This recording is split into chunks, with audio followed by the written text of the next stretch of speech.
Hey folks, Doug from myFirstech Academy here. Just wanted to touch base today on myFirstech Academy and the calendar coming up. Registration for classes is going to open February 2nd.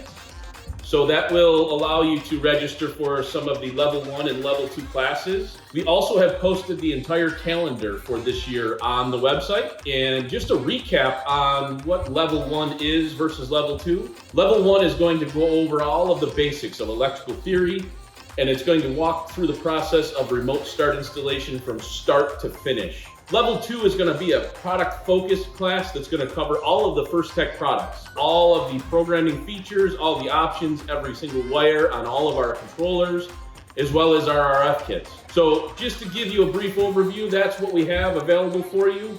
Hopefully you guys will check it out on the website. Like I said, the calendar is there. We will have classes in our Flower Mound location, which is in Texas, near Dallas, as well as our headquarters in Kent, Washington, which is near Seattle.